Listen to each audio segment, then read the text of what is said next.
is what I love. Both positions, silence and action, require obedience to God. It's a tough balance.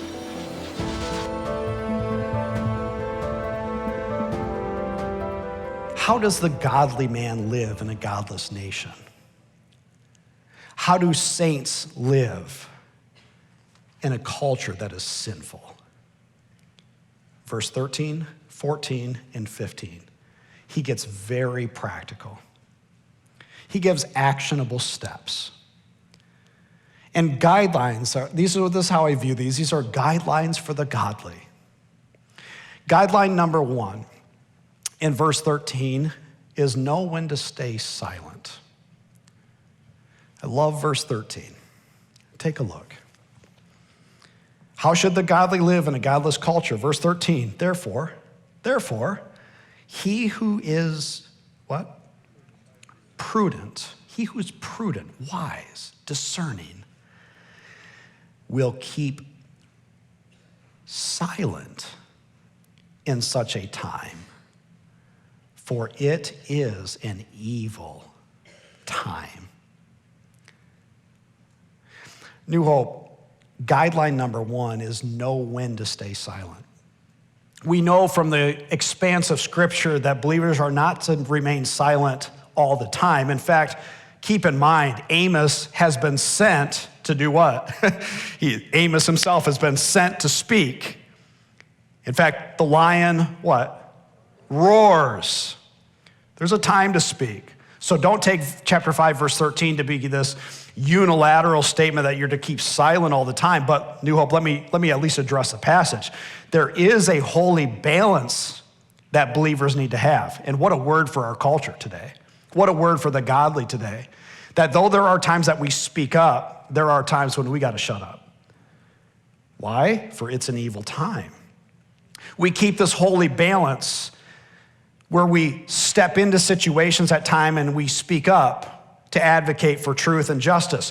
But there's also a recognition that there's other times that we have to recognize it is an evil time where perhaps speaking up will do more harm than good. And so we have this holy tension. I love the fact, just ironically here, you've heard of pleading the fifth, right?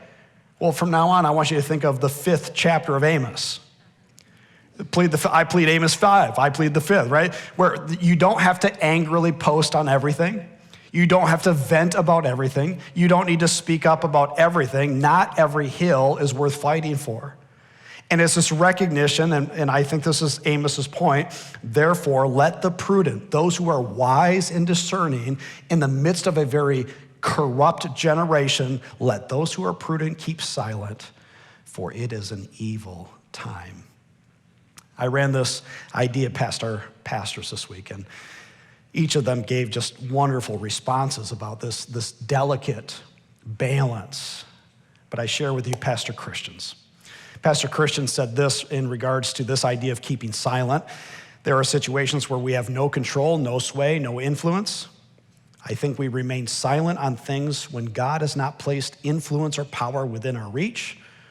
And when he has given us some direction over the outcome, we seek him and act in obedience. This is what I love. Both positions, silence and action, require obedience to God. It's a tough balance. I think it's well said.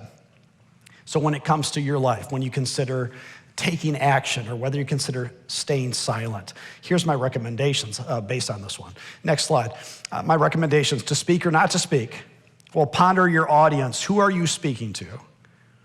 Ponder your attitude, your heart attitude. Why are you speaking up? Before you hit that email, before you post that thing, why is it that you're speaking up? Check your attitude and also your authority. What gives you the right to speak? Do you have the right to speak? These are all very practical things. Guideline number 1 is know when to speak up and when to stay silent. Take a look at verse 14.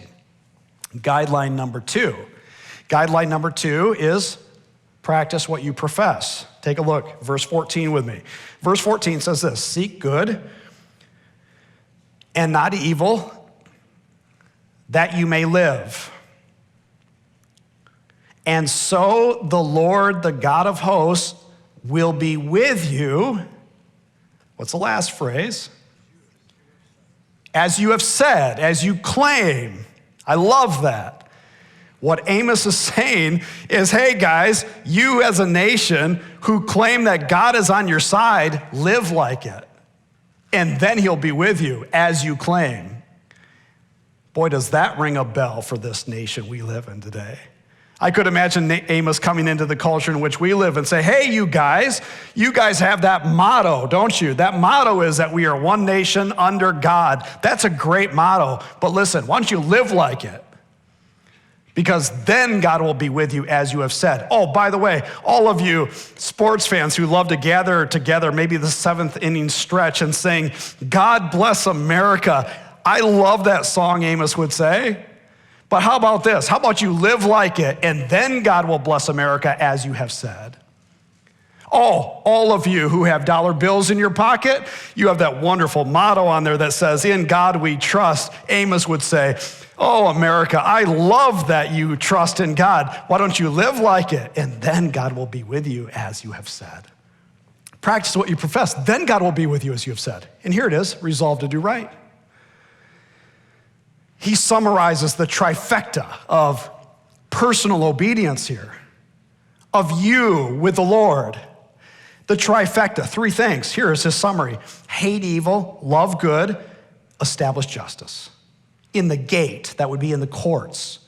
He's talking to you personally. He's not talking about you going out and hating evil in the world. He's talking about you and your relationship with the Lord hating evil in your life. It is his summary. Micah would say, act justly, walk humbly with your God, and love mercy. I mixed that up. Jesus would come along and summarize the law. Love the Lord your God with all your heart and love your what? Neighbor as yourself. This passage right here, verse 15, is the summary of Amos in regards to what it looks like to follow the Lord. What does it look like to seek God? Amos would say this. He would say, hate evil. That when it comes to evil in your life, first of all, New Hope, you don't remain neutral with it, and you certainly don't actively engage in it. Rather, you hate it. Remember what the culture loves? Chapter 4, the culture loves sin. What does the culture hate? The culture hates truth. But here Amos says, believer, you want to live godly in a godless culture? Hate evil. Not out there, yes, of course out there, but listen, your participation, hate it.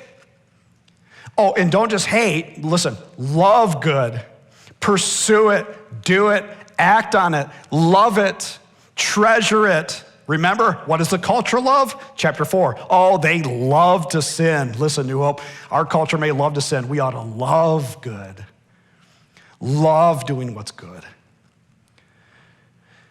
Hate evil, love good. What third one? Uphold justice. Uphold justice. That do what's right. But listen, New Hope, be the type of people that everything that you do is right and good, so that if anything were to be brought into the court system against you, that you could clearly say that there would be no evidence against you, that you are upholding, your life upholds the goodness of God's laws. The action step here would be this. Action step is live the guidelines, embrace the promise. Live the guidelines, embrace the promise. At the end of verse 15, take a look at it. After he says, hate evil, love good, uphold justice, notice what he says at the end of verse 15. It may be that the Lord, the God of hosts, will be gracious to the remnant of Joseph. I love that. That smells of hope.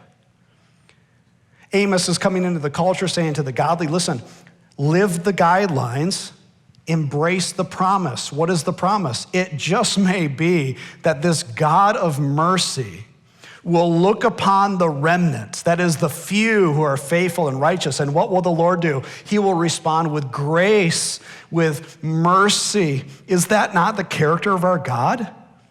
to respond with favor to his people who live in the ways that are right, who seek him with all of their hearts. Live the guidelines, embrace the promise. Live the guidelines, embrace the promise. This is the message of Amos. Live the guidelines, embrace the promise.